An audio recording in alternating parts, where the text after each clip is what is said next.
Estamos reunidos una vez más. Claro que sí. A la izquierda, Jesús Tejeda. Gracias, aquí estamos. Pisa. ¿Qué tal? ¿Qué A tal? la derecha, Jesús Ramírez. Y su servidor, Sergio Alonso. El tema es la escritura como proceso intimista. Muy bien. La escritura yo creo que es algo pues, básico, prácticamente como lo hemos descubierto conforme hemos estado hablando de guiones y de historias y de cosas que de repente queremos crear. Pero dicen, o he escuchado más bien que comentan generalmente, que todo lo que escribimos y lo que plasmamos ha pasado en alguna parte del mundo. Ha pasado con alguien o nos ha pasado en lo particular. No sé, ahora sí que ustedes díganme cómo ven esto, pues de lo que me he dado cuenta. Básicamente tiene que ver con la palabra. La palabra, como sabemos, pues es un proceso que ocurre a nivel mental, y la escritura es precisamente ese proceso de aterrizar en papel lo que es la palabra. Esto tiene que ver con nuestra idiosincrasia, la formación que cada quien tenemos, ya sea académica o lírica, y la manera en cómo nosotros interpretamos nuestra realidad. Entonces, hablando de la escritura como un proceso intimista, hacemos referencia a la experiencia que cada quien ha vivido, ¿no? Muy cercana y a través de su entorno, ¿no? Esto tiene que ver sus padres, hermanos, tu familia, el contexto social e histórico en el que todos estamos inmersos. Esto tiene que ver con el determinado momento en el que nos encontramos, y de ahí surge nuestra propia experiencia, que es lo que precisamente vamos a abordar y vamos a plasmar. Como dijo alguien por ahí, todo lo que son palabras se los lleva el viento, pero por eso tenemos papel, y precisamente ahora que hay tantas herramientas tecnológicas para precisamente aterrizar lo que nosotros sentimos, ¿no? Esto nos va a llevar a diferentes estados que vamos a ir experimentando en este proceso, porque es un proceso. Y bueno, tenemos que el primer lector viene siendo el mismo escritor, porque, o sea, al momento en que ya lo tienes plasmado en papel o en tu computadora, pues tú lo lees, tú mismo lo vas a leer y vas a ser el primer crítico de lo que tú mismo has estado escribiendo, ¿no? Okay. O digamos produciendo. Recuerdo haber leído un libro de Orhan Pamuk, Premio Nobel de Literatura en 2008, si no me equivoco. Él es de nacionalidad turca. En ese momento existía una invitación por parte de la Unión Europea a Turquía a conformar parte de lo que viene siendo pues Europa, ¿no? Dado que Turquía, gran parte de su territorio se encuentra en Europa, pues la Unión Europea los estaba invitando a formar parte de la Unión. En ese momento, Orhan Pamuk gana el Premio Nobel de Literatura, su obra se vuelve sumamente conocida, y hay uno de sus libros que en este momento no recuerdo bien el título, pero este libro empieza diciendo: encontré un libro que leí y toda mi vida cambió. Y a partir de esta frase, que claro, es una frase poderosa, hace que el lector se mantenga despierto. Él nos lleva a un recorrido por todo Turquía. Y es muy interesante porque vamos de la mano del propio Orhan Pamuk, ahora sí que del propio escritor, a través de un país maravilloso, por caminos sinuosos que recorren paisajes impresionantes, donde nos adentra a esa cultura que yo también la equipararía un poco con la cultura que nosotros de alguna forma tenemos y vivimos aquí, porque es una cultura muy rica, compuesta de diferentes paisajes, diferentes localidades y diferentes pues regiones y modos de vivir. Así es. Por lo tanto, es una experiencia muy cercana a la que nos introduce y nos conduce el autor. Por eso es que pues abordamos este tema y hago yo relación a este autor en específico, porque es un autor contemporáneo que yo relaciono mucho con México, porque México también es un abanico de paisajes, de costumbres, de pueblos y de historias, ¿no? Y esto es importante para la literatura, plasmarlo, darlo a conocer y a través de estas experiencias ayudar a dar a conocer y a vivir y a experimentar de otras personas, que viene a ser precisamente el lector o los lectores que tengan contacto con esta obra. Excelente, ¿no? Y vaya que sí, México es, como bien dices, rico en paisajes, en cultura. Vaya, yo creo que hasta de los platillos típicos podemos escribir infinidad de cosas y no terminaríamos, literalmente. Creo yo que también pues ha habido, como en todas partes del mundo, escritores muy, muy notables. Obviamente aquí tenemos a uno de ellos que eres tu compañero.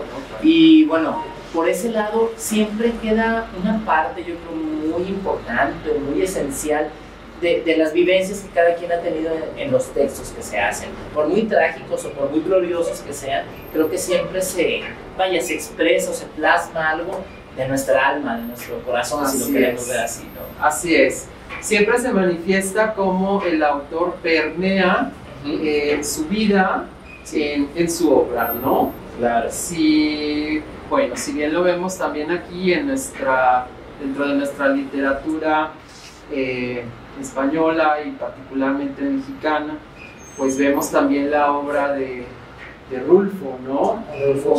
Como él nos describe, nos presenta la realidad de este tipo de pueblos, que en realidad yo nunca he sabido si este pueblo de Rulfo, Comala, en realidad, digo, hay un Comala que existe en Colima, ¿no? Hay un Comala literario. Exactamente. Sí. Exactamente, y era precisamente lo que yo quería mencionar.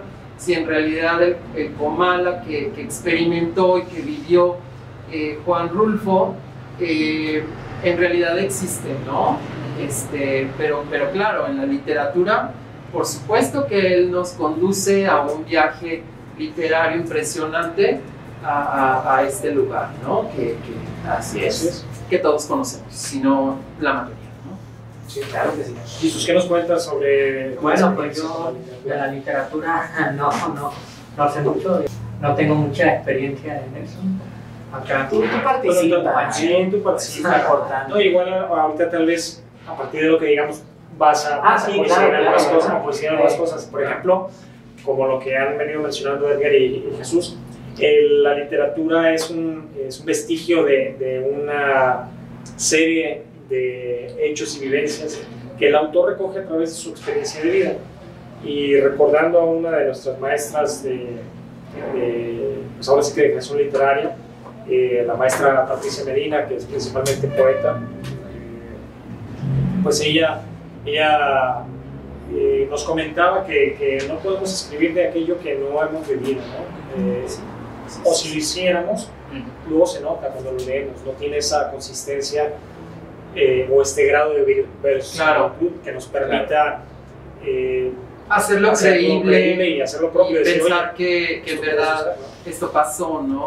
O existe en algún lugar. Como si habláramos, a lo mejor que algunos de nosotros escribiéramos sobre Auschwitz, sobre, por ejemplo, ese tema. O sea, a lo mejor, si somos lectores del tema, algo podremos escribir. Exactamente. Pero ¿quién mejor que el que Exactamente. Creo que el tema tiene que ver por ahí como en los inicios de un escritor o la primera obra de un escritor, él siempre va a hablar de lo que él ya conoce, ¿no? De lo que él ha experimentado, de su entorno y de su manera de experimentar la realidad. y aquello que plasma es lo que más le va a impresionar o lo que tiene que ver con sus vivencias primeras. Y me refiero a la infancia, ¿no? La infancia, como la infancia es determinante en la vida de los seres en general, pero pues también lo es en la vida de un escritor, ¿no? Claro. Volviendo a Orhan Pamuk, en una entrevista que le hizo el diario El País, él ha comentado en varias ocasiones para este medio que, bueno, su proceso es sentarse y recoger sus experiencias vividas para de ahí plasmarlo, ¿no? Y mostrar al mundo esta realidad que para él es tan importante, dar a conocer su país, su cultura y cómo su país ha estado en medio de dos culturas. Entonces, por eso yo nuevamente lo traigo a posicionar aquí, a hacer un paralelismo, sobre la mesa. Un paralelismo con México y nuestra realidad, de cómo nosotros siempre hemos estado ubicados, digamos, entre dos mundos. Y esos dos mundos son, pues como sabemos, nuestra cultura propia, nuestra idiosincrasia, y por otro lado todo el occidentalismo y el imperialismo que tenemos pues aquí tan cerca y que hemos estado experimentando en tiempos recientes, ¿no? Aunque ahí estás, digo, es muy buena la aportación, aunque ahí pues dejamos de lado que también Oriente es otra parte y hay otros escritores, ¿no? Así es. Yo más bien pensando en estas dos, en este paralelismo de las dos, digamos, vertientes que puede haber, es la realidad, es decir, la experiencia que ha recogido el que escribe, el que narra, y su imaginario, la construcción que en base también a su experiencia y a sus deseos y a su... Claro, le lleva a construir, construir. Y no solamente propio de Occidente o de Oriente, ¿no? Es una cuestión que ya el ser humano de por sí, a través de sus vivencias, busca, tenemos esta necesidad de buscar maneras de decantar o cuando hay una situación muy fuerte, una catarsis es necesaria, ¿no? Escribir es una de estas. Sí, claro. Escribir también es una terapia, ¿no? Que ayuda a salir pues todo lo que llevamos dentro, ¿no? Esto también es muy conocido por los psicólogos como es un medio de hacer catarsis, ¿no? Y de exteriorizar todo aquello que el individuo pues está padeciendo o se siente afectado en esos momentos por ese tipo de situaciones, ¿no? que está viviendo. Volviendo al proceso intimista, eso tiene que ver con sentarse uno en un lugar tranquilo y aterrizar esas experiencias. A partir de ese momento vamos a ponernos en contacto con lo que en verdad sentimos y experimentamos, para de ahí encontrar una historia y personajes que enriquezcan y que aporten a la historia, ¿no? Teniendo como base uno o dos personajes principales que bien se puedan enriquecer a través de otros que van surgiendo por medio de la historia. ¿Cómo construye uno esto? Bueno, pues hay que caminar siempre. Uno ya tiene en mente algo y quieres plasmarlo. De repente no te surge la idea o no sabes cómo comenzar y abordar aquel tema del cual tú quieres hablar. O también pasa, que siente uno miedo, ¿no? De alguna manera. Claro, es muy natural. A ver, escribo, eso es muy natural. Empiezo, claro. Si se trata también de algo autobiográfico, que ya lo desvele a uno, devele de mayor manera, pues como que sí empieza a sentir, no sé, algo que lo prohíbe o que le representa una barrera como tal. Así es, eso es muy natural y bueno, en ese tipo de casos, si es algo muy autobiográfico, como tú lo mencionas, Edgar, pues uno puede recurrir a cambiar nombres, cambiar un poquito las fechas, quizás sacarle un poquito de su contexto, ¿no? Si es alguien que vive en el campo, en un medio un poco rural, pues tratar de trasladarlo a un ambiente quizás un poquito pobre dentro de una ciudad, ¿no? Entonces, pues en fin, de lo que ayude a la historia, ¿no? Así es. Volvemos a esta parte, perdón que la interrupción, pero justamente es esto que decías. Está la experiencia de vida, está la parte de contar y cómo contar. Por ejemplo, uno podría pensar que lo que está escrito en un libro es la vida tal cual del autor, ¿no? Entonces, no me acuerdo si contigo o con alguien comentaba de que es como si alguien escribió un libro sobre un asesino serial, más porque el escritor es un asesino serial. Claro, tenga algún instinto ahí parecido. Pero puede haber alguna pulsión o hay una necesidad de sacar algo, es importante y entonces lo hacemos. Sí, se vale asesinar en las páginas de tu libro, de tu historia, se vale una historia de romance, una historia de aventura. Sí, claro, y se vale muchas cosas, ¿no? Casarse muchas veces y tener una vida sexual muy activa. Ser millonario.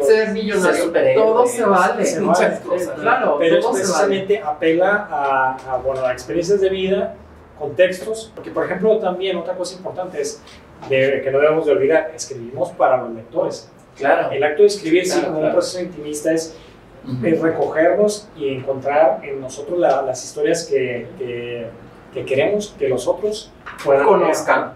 Que los otros conozcan. Pero ¿para qué? ¿Cuál es la intención? Tal vez ahí nosotros tenemos una ganancia, ¿no? Hay una historia que nos pareció muy interesante, a lo mejor de nuestra infancia, como bien decía, de nuestros momentos en la universidad, qué sé yo, de la situación de vida. Perdón, ahora que lo mencionas, nuestros momentos en la universidad. Este es un tema poco abordado dentro de la literatura mexicana, que bien en Estados Unidos es muy recurrente. Hay muchísimos libros, muchísimas novelas que hablan sobre toda esa etapa que los jóvenes viven en el high school, ¿no? Sí. Y cómo hay ciudades donde son ciudades para estudiantes, donde se vive esa vida un poco burguesa y un poco como en una burbuja, donde solamente los protagonistas están ahí, que ya sabemos que son los chicos y las chicas de cierto nivel, pues académico y sociocultural, los que pueden experimentar y acceder a ese medio, ¿no? Entonces es importante mencionar como en la literatura americana es todo un tema, las novelas que hablan precisamente de esa etapa de jóvenes que viven ya sea el high school, la universidad, ¿no? Y es interesante, ¿no? Porque es algo que nosotros no experimentamos de la misma manera, porque no vivimos en ciudades que fueron específicamente diseñadas, creadas a partir de una universidad prestigiosa. O sea, no es así. Podría mencionar el caso de Guanajuato, pero hay que ver que Guanajuato, o Puebla, pero hay que ver que fueron ciudades que anteriormente tuvieron un pasado colonial, minero, histórico, etcétera, ¿no? Entonces, ahí sí no tenemos nosotros ese tipo de literatura. Jesús, bien dices, no tenemos este tipo de literatura, sin embargo tenemos otros tipos de literatura igualmente ricas e interesantes. Ya lo mencionabas, Juan Rulfo, uno de nuestros grandes maestros de la literatura, un vecino aquí de territorio jalisciense. Interesante, una de sus obras lo llevó a la, pues ahora sí que, sí, a la gloria literaria, por así decir. Y uno lee sus libros, así es, la proyección, y uno lee sus libros y en efecto se visualiza en ese escenario que él plantea, o esos escenarios que él plantea, y dices, eso existe. Yo no he tenido la oportunidad de ir a Comala.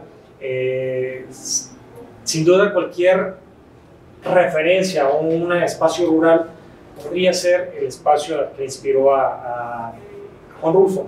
Lo interesante aquí es, volvemos al punto, ¿qué es lo que lleva al autor a escribir? Es decir, si bien es cierto, no tenemos como esta escuela, o esta, como bien decías, y por otro lado, y mucho más importante, reconozcámoslo, México no es un país lector. y más aún que aquí en Guadalajara, aunque tenemos uno de los festivales internacionales de libros más importantes, la verdad no se llenan de lectores, mayormente se llenan de esnovistas, ¿no? Personas, o en el lenguaje coloquial, de borregos, porque es una tendencia, es una moda. Fui a la FIL, y porque está bonito, la FIL tiene eventos culturales interesantes, ¿no? Dicen, vamos a divertirnos, ¿no? A ver a quién me encuentro, en lugar de ir a ver algún texto o algo ahí que valga la pena, pues también. Pero ahora sí que un poquito como WhatsApp, pero si nos preguntaran, ¿cuáles son tus 3 libros que marcaron tu vida? ¿Los podríamos mencionar? Uno, El Esclavo. El Esclavo, mira, interesante. Okay. ¿Qué nos puedes contar ahí? No, es una chulada ese libro. ¿Por qué? ¿Qué es lo que porque habla sobre un hombre que está en coma. Está en coma. Sin spoilers, por si alguien no lo ha leído. Sí, sin contar tanto, nada más así. Está en coma y él habla con Dios. Okay. Pues le dicen que estuvo mal y ve a su familia, a su mamá llorando. ¿Cómo va? Al último se da cuenta que lo quieren matar. Bueno, no. Tápense los oídos. No digan mucho, pero lo interesante, bueno, no sé si es parte como de la sinopsis general, pero bueno, es interesante saber que, por ejemplo, cuando tú leíste ese libro, ¿a qué te lleva? ¿A qué reflexión? Pues me lleva a valorar lo que tengo, más que nada, ¿verdad? A la gente, a mis amigos que están conmigo, a la gente porque ahorita hay muy poca gente que ayuda. Que ayude a los demás. Yo creo que, fíjate que mencionas ahorita un tema interesante, esta colaboración, ayuda.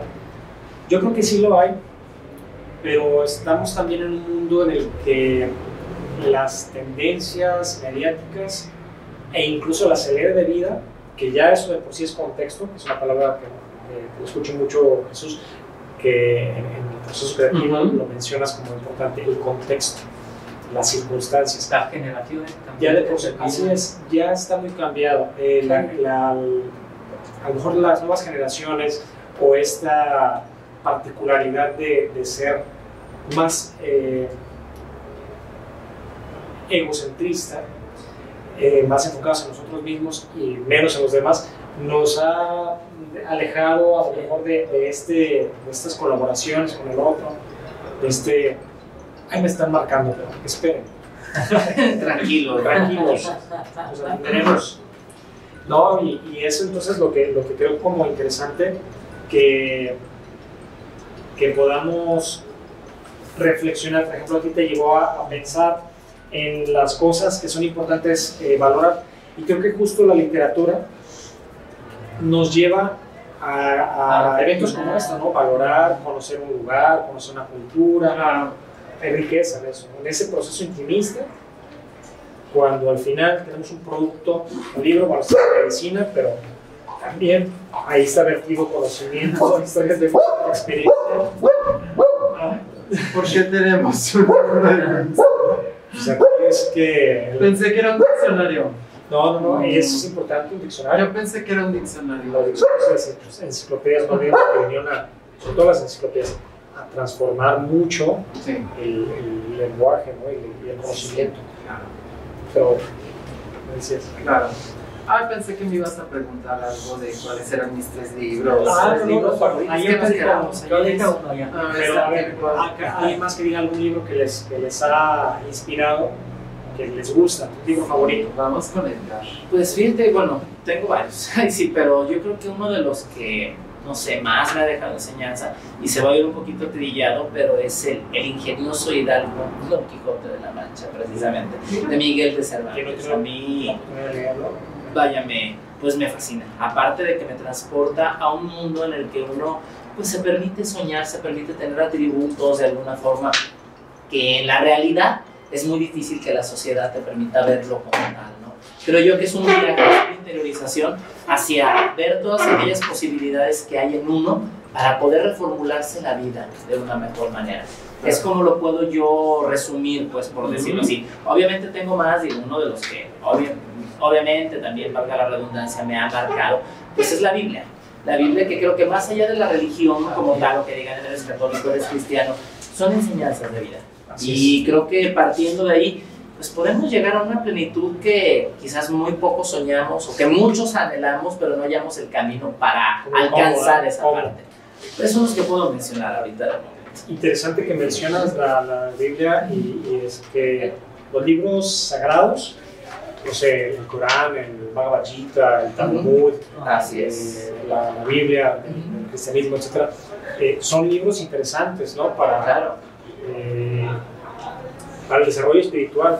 Y entonces, digo, no he tenido yo la palabra. Claro, y no solo la palabra, sino lo que decía ella, los mensajes de aliento o de cómo salir adelante de una situación, ¿no? Porque sabiduría. Sabiduría. Que hay tan especiales.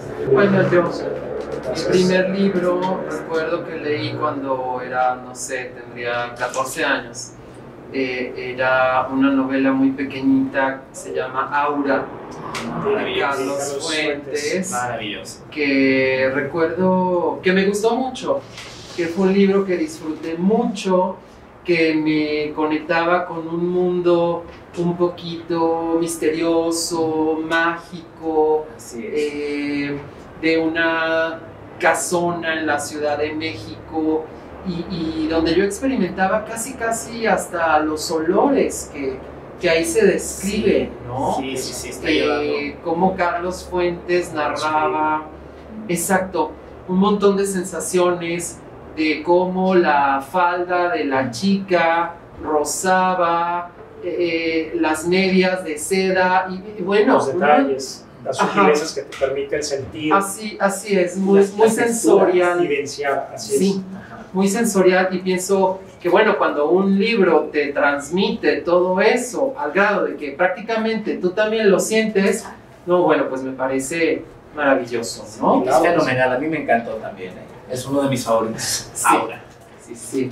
Ahora, otro libro que quisiera mencionar, bueno, que disfruté muchísimo, ya un libro más grueso, fue El amor en los tiempos del cólera, de Gabriel García Márquez, que también disfruté mucho porque ahí trataba la vida de un personaje de muy bajo perfil, bastante discreto, bastante pues poquito, ¿no? Sí. Y cómo tenía una vida tan interesante que despertaba tanto interés en el pueblo y en la comunidad en la que vivía, ¿no?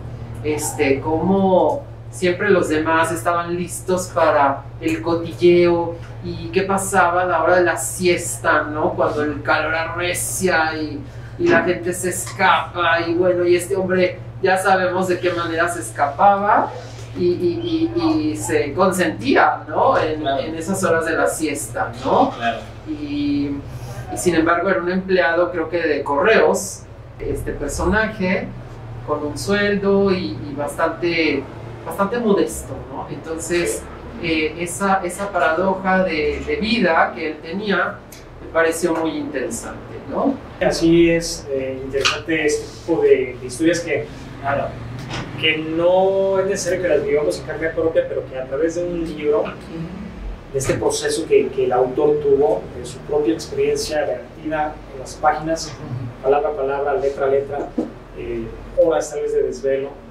Vaya que sí. para en algunos casos convertirse en obras magistrales como el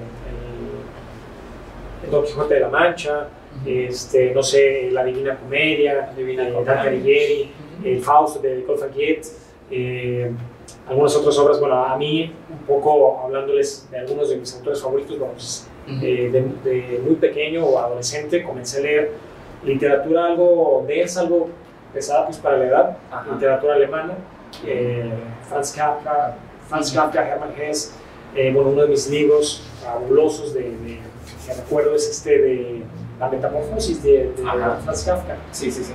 Gregorio Samsa, que es este personaje como, podemos decir, un godín, y en la época actual, oficinista, pero sí es dedicado a su trabajo y tal, y entonces de él depende la estabilidad de su familia, y una mañana, por circunstancias que desconocemos, amanece convirtiéndose en este proceso en un insecto que aparentemente es una cucaracha, un escarabajo. Y bueno, todo lo que deviene después de que la familia se da cuenta y cómo lo empiezan a tratar y cómo el jefe dice, tú estás haciéndote el enfermo y ¿por qué no quieres ir a trabajar? Es como, y cómo viene esta serie de eventos desafortunados a llegar a ser un evento fatídico en el que dices, bueno, a veces la vida misma así es. Y muchos se han tomado, por ejemplo, como referencia a Kafka para definir este tipo de elementos como raros o incluso de una mecánica un tanto negra o con una forma de explicarse casi con cierta inverosimilitud, estados kafkianos, ¿no? O situaciones kafkianas, ¿no? Sí. Entonces, bueno, él es uno de los escritores. De hecho, aquí tenemos un libro de Kafka. Precisamente. Ahí abajo del sonido. Bajo el sonido, te lo muevo para que ahí se oye el golpe.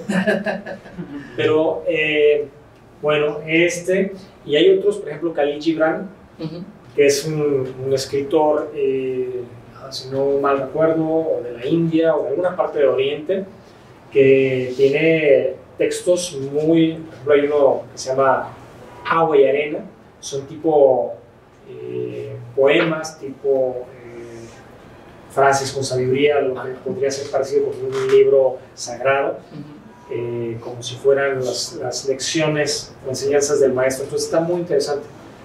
Pero básicamente, volviendo a que estos libros que hemos leído reflejan las vivencias que los autores han tenido. Claro. Posiblemente el autor del Esclavo o tuvo un pariente o vivió una situación cercana en la que él pudo sacar, sí, digamos, de alguna manera, no provecho, pero sí el ejemplo de esa situación que presenció para trasladarlo y quizás llegar más bien a un punto liberador, a un punto de que quería que conocieran.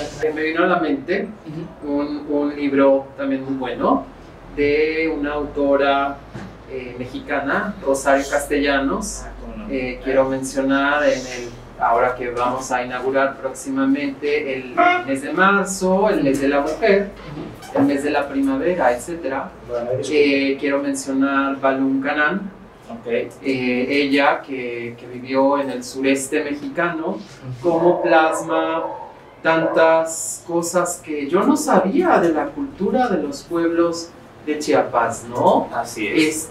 La manera en que experimentan todo, ¿no? Y ese contacto que tienen tan estrecho con la naturaleza y la tierra y todas las fuerzas naturales. Sí. Entonces, por eso me vino a la mente, quería mencionarlo, Balún Canán, de Rosario Castellanos, muy bueno. Leanlo, es muy bueno. Pero de verdad, y vamos a conocer algo nuevo de nuestra propia identidad, ¿no? Sí, y ahí hay una cosa importante de decirle a quienes nos vean o que nos están siguiendo, el leer. Uno piensa, es que es cansado, es que los ojos, bueno, así es, pero pasa lo contrario cuando lo estás haciendo, ¿no?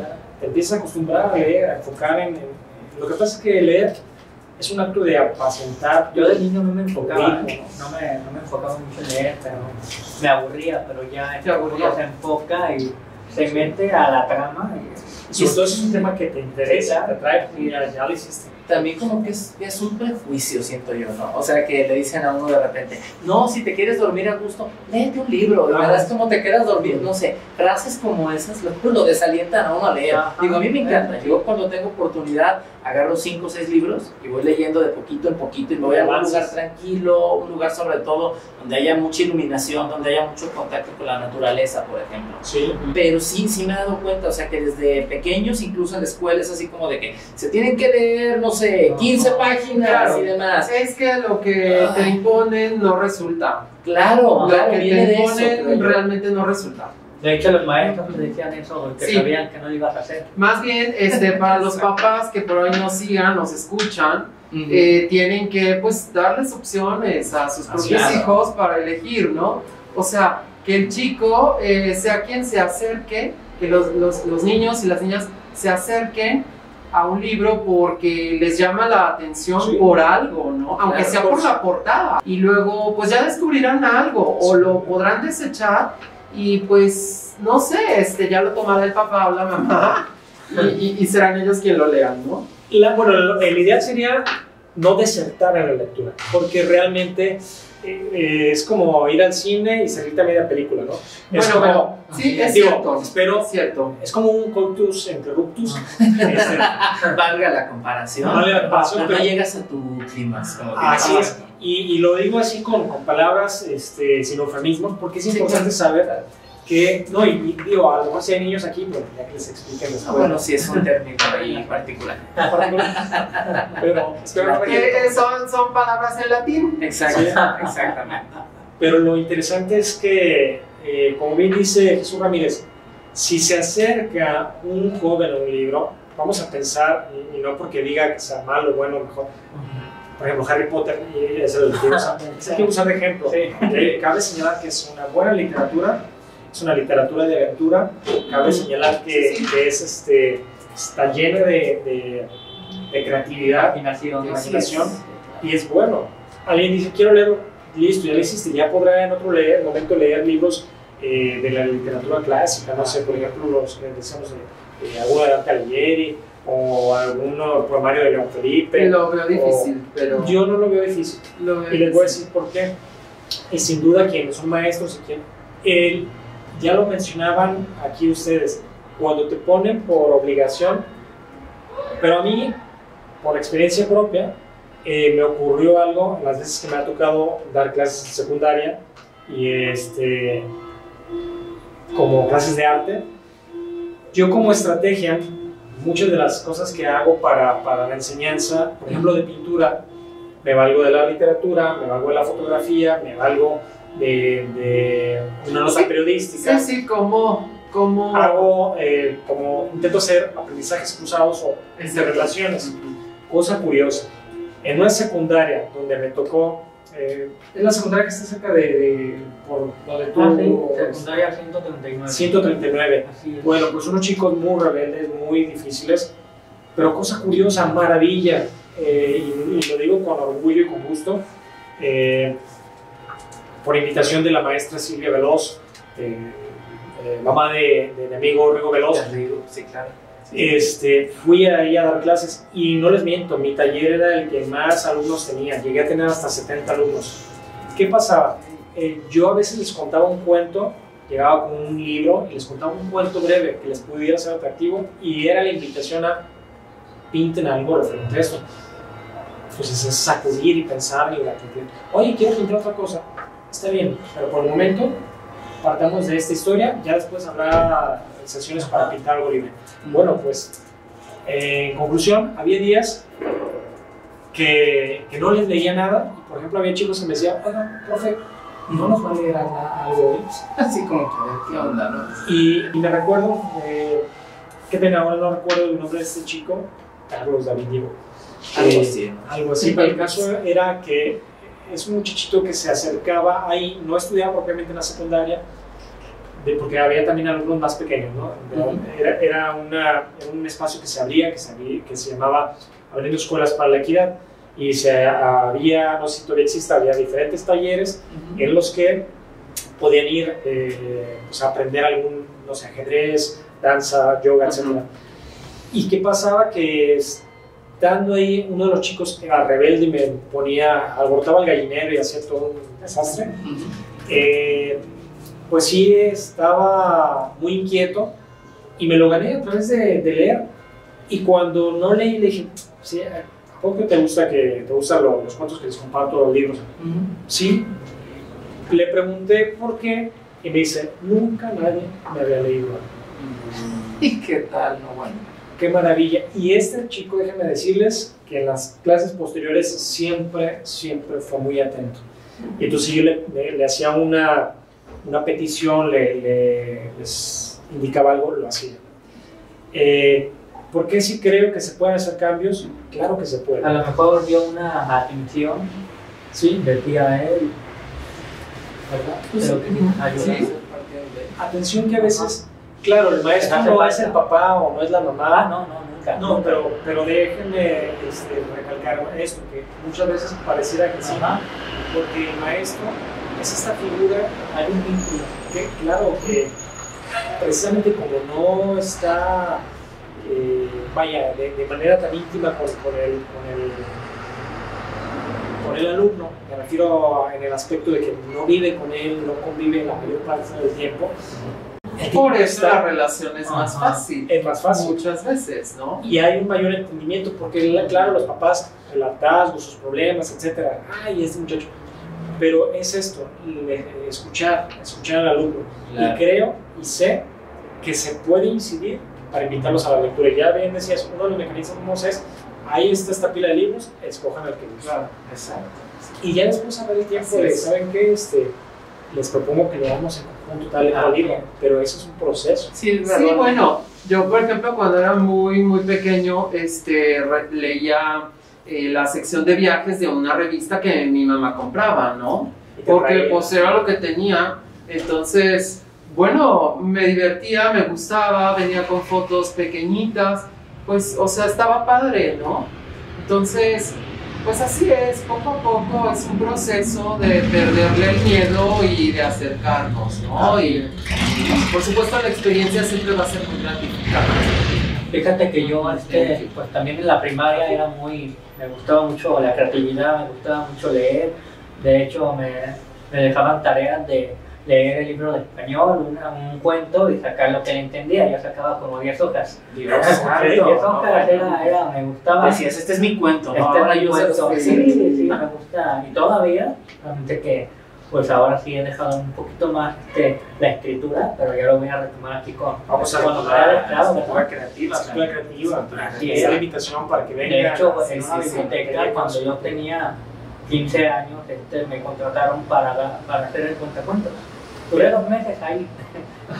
Sí, era poquito. Ahí, Es bonito. Ahí tenía ya los niños. Ponte a darle. Sí, muy bonito. ponte a darle. Uy, sí, los niños, pues niños de Ay, 5 años. ¿no? son hermosos. Ciertamente, y ahí hay una posibilidad pues de construir, de abonarle. Sí. A mí me sorprende que, vamos a pensar, ahorita le dices, no sé cuál es el juego de tendencia ahora, pero sabía que estaba el Fortnite, y le dices a un chico, oye, sí, claro. vamos a jugar Fortnite, de inmediato, órale, oye, vamos a leer un libro. ¿Qué pasó? Entonces se quedan viendo así como enemigo, ¿no? ¿Qué pasó? Fíjate cómo estás está insultando. ¿Qué pasó? Habría que, como bien decías tú, a veces nos asustan con esos mensajes de, ¿quieres dormirte pronto con un libro? Sí, ¿no? agarra Bueno, un libro y te duermes. no es que los libros nos Es que duerman. ya lo ven como hasta como una mala palabra. ¿Y sabes qué? ¿El Digo, libro? Sí, cuando les dice, vamos a leer, ¿qué pasó? Pues, fíjate Oye, que- pero Ajá. volviendo al tema, ¿no? Entre los papás y los niños, ¿no? Si yo le decía, por ejemplo, a mi papá, vente, vamos a cocinar, me decía, ay no, sácate. Pero lo llegamos a hacer y decía, oye, está padre, ¿no? Convivimos y luego Ajá. pues comemos, ¿no? Yo estoy igual con ¡Qué mi papá. padre! Yo les quiero Qué contar una padre. anécdota como esa Las también, películas. que la convivencia con los papás, como dices, bueno, a lo mejor es algo que no le gustaba, pero es un momento de convivir. Claro, porque le gustaba comer, evidentemente. Me gustaba mucho La que comer. cocina doblemente come. Claro, Estás picando. Claro, sí, sí. Entonces, como dicen, que el que enseña doblemente Y aprende. más aparte, antes era tan hermoso, en aquellos años cuando los niños iban a dormir, que el papá siempre iba a contarle un cuento. Sí, Ahora no, ahora sí, ven sí. el celular. Así es. Mira, ahí Sí, tienes o la esa- televisión, ¿no? Claro, ahí está el postre de Ahí se Facebook. encuentra cada Les llenan la televisión de canales de paga que luego finalmente ya ni ves Ya nada. hemos dicho varias marcas, pero es que ya nos van a patrocinar próximamente. primeramente así es. Si no es un estímulo para que lo hagan. Sí, pero luego los dejan ahí viendo Netflix. Ajá. Netflix. Los dejan viendo, es que es Netflix es un Netflix? Ah, ok. Netflix y son Lo voy a investigar, digo, porque estoy fuera de onda. de contexto. Exacto. Fíjense que ahorita, como lo que comentó Jesús sobre esta experiencia con su papá, que qué bonita, me recordé algo que quiero compartirles también. Bueno, acá como el ingenioso Hidalgo Quijote de la Mancha, bueno, el ingenioso don Héctor González, mi padre, ingeniero químico, a quien admiro mucho, dando saludos, gracias por tanto. Yo recuerdo que nos ofrecía, había precisamente diccionarios, enciclopedias, eso es lo que recuerdo. En casa había libreros abiertos ahí para poder tomar el libro que quisiéramos. No había el pretexto y él decía, pueden tomarlos, ahí está, cuídenlos. De hecho, yo en lo personal soy muy cuidadoso con los libros. Sí los rayo, por ahí hay quien dice, no rayo los libros, yo diría, ráyalos, claro, yo lo hago con lápiz, con lápiz, con cuidado. Con cuidado, ¿por qué? Porque hago mis notas y tal. Entonces, al final de cuentas, hacer tuyo el libro. Aparte hay palabras importantes, haz tus notas, claro, ¿verdad? Pero yo lo hago personalmente con lápiz, ¿no? La costumbre es que mi papá, porque mi papá usa muchas palabras raras, comunes, más de las 100 palabras. Mi papá también, pero aparte recurría mucho al uso de refranes. Okay, eso es maravilloso. Es una parte de la literatura bellísima, creo yo, los refranes, la verdad. Sin duda. Ahora, hay que recordar, bueno, yo quiero hacer un pequeño paréntesis, ahorita que decía de que... Perdón, nada más, sí, brevemente nada más para decir, con lo que hacemos como papá, era tomar una palabra del diccionario y aprender una palabra nueva. Por eso personalmente no me parecía ajeno el acercarme a los libros, ¿no? Aprender una palabra y retomando nada más. Pues con papá era así. Antes castigaban a los niños cargando libros. Sí. De hecho, decían, a ver, tantos libros del lado derecho y del lado izquierdo. Como esto. Desde ahí yo creo que ya venía el libro. Claro. Y luego aparte te ponían los hermanos una tablita, hincados sobre la tablita, sosteniendo los libros. Y dices, no, pues, oye, ¿qué película viste, no? Oye, viendo tantas cosas y usar libros, caray, digo, no torturen a sus hermanos ni a sus hijos con ese tipo de cosas, ¿no? El libro es, creo yo, y lo considero así, no sé ustedes también qué puedan decir al respecto, el mejor amigo del hombre y de la mujer. Es la realidad. Está, hasta son las inciertas, tú puedes ir y el libro lo abres y está para ti. Y aparte, como dijera un gran amigo, también maestro, Martín Mérida, pues también es ser hospitalario, porque cuando abres las páginas del libro, hospedas en tu mente, en tu memoria, al otro que escribió. Así es. Y es de alguna manera revivirlo a través del libro. Entonces es muy interesante. Es permitirle entrar en tu vida de alguna manera y compartir tu sentir a través de las letras. Vamos a decirlo también. Pues sí, así es. Yo recuerdo mucho eso, que decían, no, es que eran unos tomos así muy grandes, y que uno del lado derecho, y otros 5 del lado izquierdo, y hincado, y mirando el sol, y no sé qué tal. Y yo decía, digo, en aquel entonces obviamente a mí nunca me tocó, gracias a Dios, pero sí decía, qué cuestión tan aberrante y tan tremenda, y aparte utilizar libros como para esos fines, ¿no? Sí, sí. O sea, prácticas, vamos a llamarle así, un poquito de la época de la Inquisición, yo creo. Sí, no sé, siento yo que estaba fuera de lugar, pero bueno, lo tenía que mencionar como parte de la literatura. Era otro uso. Que también era otro uso, que no es el más adecuado. De hecho, hay quien no lo haga como pisapapeles, decoración, como escalón para alcanzar alguna alacena. Pues también, pero hay que tenerle, como bien decías, respeto a los libros, ¿no? Claro. El libro es un tesoro. Y bueno, yo estoy muy agradecido por haber, como les decía, le agradezco a mi padre su gusto por la lectura, que me lo transmitió, que me lo heredó, porque por otro lado, pues también ese gusto me llevó a ser autodidacta, a aprender. Varios de los aprendizajes que he tenido han sido así, y eso me parece maravilloso, porque en los libros está todo, tanto que hubo un tiempo, ya mencionaba la Inquisición, y todo un poco después, la literatura estaba prohibida en muchos lugares.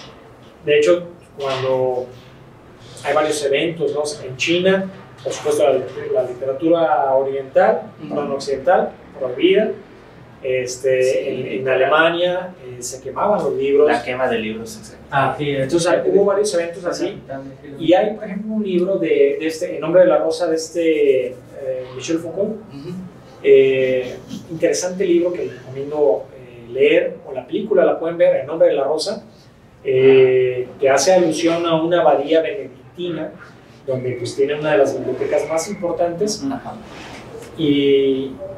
Y bueno, a las que solamente ellos tenían acceso. Cabe señalar que las mujeres no tenían acceso a los libros, es decir, alrededor de los libros y su proceso de realización, de escritura, de lectura, hay muchísimas historias que contar. Hubo una película, ¿no? Creo que protagonizada por Sean Connery. Sean Connery es el nombre de la rosa. Sí, El nombre de la rosa. Ese es de Sean Connery. Eso vi la película, no leí el libro. El libro es fascinante. Yo confieso que vi primero la película y después, ya tenía yo la inquietud de leerlo, pero en una clase que tuve nos dejaron de tarea leerlo y la verdad disfruté, porque es un libro de misterio. Me encantó. Me encantó, y aparte pues que es de uno de los escritores considerado el padre de la semiótica, con mucho simbolismo. Entonces sí, vaya, hay entre líneas, hay muchos mensajes ahí. Es muy crítico el texto. Eso ya sería tema de otro tema, porque podría ser muy extenso, ¿no? Todas las referencias y todos los intertextos que podrán aparecer por ahí, ¿no? Sí. Pero lo interesante, como decíamos en este tema, de qué importante es el proceso intimista que tiene el autor al momento de escribir. Mencionabas tú hace ya varios minutos como un consejo, ¿no? De pronto porque el acto de escribir, al igual que el acto de leer, implica alejarnos, aislarnos. Sí, introspección. Introspección. Pues dicen que leer un libro es como oxigenar el cerebro. Dicen. Sí. Realmente, y el alma. Y el alma también. Sí, es importante. Y sí, invitar a la gente a que lean con sus hijos. Claro, una lectura en voz alta, ¿no? Claro.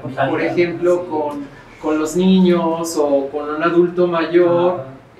Pues qué padre, ¿no? Para compartir y disfrutarlo en casa, tomar esa iniciativa, ¿no? Pues claro, ahorita en estos tiempos actuales. Aprovechar estos tiempos que tenemos para leer, creo que también es algo bien interesante. Yo a veces, yo les comentaba que yo con algunos alumnos lo hacía, también pues con mi novia a veces leemos un libro y vamos avanzando así por páginas.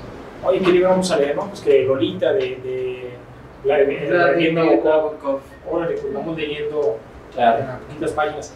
Eso también está rico. La lectura, si bien decíamos que leer es un placer, pero en la mayoría de los casos es un acto solitario, lo podemos hacer sí, compartido. Y es algo muy rico porque es como esta remembranza, como cuando nos contaban un cuento. Entonces se puede turnar, ¿no? A ver, unas páginas, a ver, de Arturo, y cada uno, y entonces vamos avanzando en la lectura del libro, y al final se puede hasta tener un diálogo sobre el libro. Era algo muy usual en las familias del siglo XVIII y XIX, ¿no? Que tenían acceso a los libros en la noche, a la luz de la vela, cuando ya la familia se habían reunido para cenar o lo que fuera, hacer una lectura en voz alta. Y bueno, era parte de todo un acontecimiento, ¿no? Y existía una retroalimentación por parte de todos los integrantes de la familia en un tiempo en el que sabemos, bueno, todavía no existía la radio, no existía la televisión, ni todas estas tecnologías modernas, ¿no? Entonces también eso generaba buenos lectores y el buen uso de la voz, ¿no? Saber leer. Saber leer. Que también eso es algo que en las generaciones actuales tendríamos que pulir, ¿no? El poder saber leer en voz alta para un público, ¿no? Así es. Y agregaría saber porque me parece muy interesante esto que apuntas. En términos generales, saber comunicarnos bien sería tener un dominio de la buena lectura en voz alta, de la buena escritura, con lo más pulido en ortografía, en gramática. Claro, y el buen uso de nuestras palabras. Y el buen uso de la palabra, lo que tendría que ver con la forma, el fondo, etc. Pero también esta parte de saber expresar nuestras ideas, verbalizarlas. Sí. Ya no solo las leídas, sino las verbalizadas. Creo yo, y siempre lo digo, leer nos aporta mucho. Así es. Yo creo. Claro, te abre un mundo, ¿no? Sí. El mundo que te ofrece precisamente ese autor. Así es, y los temas que puede estar tocando y que nos pueden llevar a otros temas que dices, wow. Entonces, creo yo que una de las maneras en que, por ejemplo, podríamos ser mejores comunicadores, mejores ciudadanos, definitivamente es la lectura. Así, Claro, totalmente de acuerdo. Claro.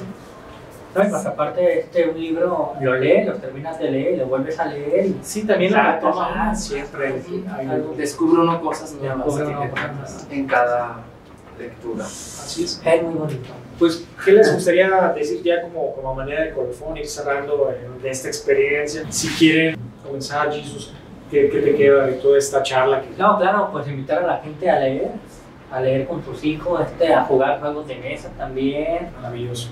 ¿verdad? Porque eso es lo que falta, dejar un ladito la tecnología, no digo completamente, pero sí hace falta más esa unión de familia, ¿verdad? Así es. Sí, pues yo creo que básicamente, ¿cómo te puedo decir? Empezar a, no a luchar, pero sí a tratar de cultivar en los hijos, en la familia, la idea de lo divertido que puede ser viajar sin salir de tu casa, a través de un libro, o sea, que no lo vean como algo necesariamente, como ya lo mencionábamos, de castigo, de tedio, de, ¿sabes qué? Te portaste mal, me vas a leer de la página 1 a la 20 y me vas a decir qué entendiste, ¿va? Sí. O sea, quitarnos un poquito todo eso, ir quitando paradigmas y estigmas que se le ha dado a la lectura y que también se animen a escribir de lo que sea, animen a escribir y expresar, porque uno se acostumbra a guardar todo y ahí están las páginas, Exacto. Está la tinta. Hay mucho que expresar y que hacerlo. Exacto. Creo yo. Eso. Me gustaría nada más agregar un poquito ahorita que dijiste escribir y me parece bien interesante que ya hay estudios que dicen que se está escribiendo menos con la mano. Exacto. Y no hay que olvidar, como bien dice Edgar Alpizar, escribir, el acto de escribir es todo un proceso neurológico que ayuda y favorece a generar conexiones neuronales, desarrollar habilidades lingüísticas, mantener activas habilidades psicomotrices, etcétera, de coordinación. Entonces, dicen los expertos que es importante que no dejemos de escribir a mano. Aunque tenemos la tecnología, y como bien decía Jesús Tejeda, la tecnología, si bien es útil, no es lo único. Hay cosas que también a la antigüita funcionan y funcionan muy bien. Sí, era también parte de lo que quería mencionar. Las habilidades que no usamos se pierden. Entonces, yo no sé en cuánto tiempo se va a ir perdiendo este proceso y estas capacidades que tenemos, como mencionaban, tanto Sergio como Edgar, de leer y también de escribir, porque pues ya los chicos únicamente con dispositivos tecnológicos es como escriben, y bueno, pues han de tener sus dedos un poquito maltratados, ¿no? El callo, sí. Claro, callo, pero de verdad no le tengan miedo al papel y a la pluma, escriban, y entonces dices, ¿pero qué voy a escribir? Si yo, pues no me pasa nada.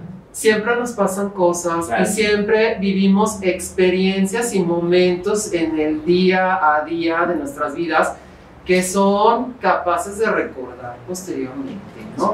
Cualquier evento que tú tengas, desde un encuentro ocasional en la plaza por donde siempre transitas, hasta la llamada que recibiste por teléfono de alguien que no veías en muchísimo tiempo, pueden ser el tema para comenzar a escribir, y después lo vas a leer y lo vas a disfrutar. Tal vez no. Tal vez no. Pero decía, volviendo a citar a nuestra maestra Patricia Medina, tal vez no. Tal vez no, pero y vuelvo a parafrasear a Patricia Medina, y esa frase no se me olvida.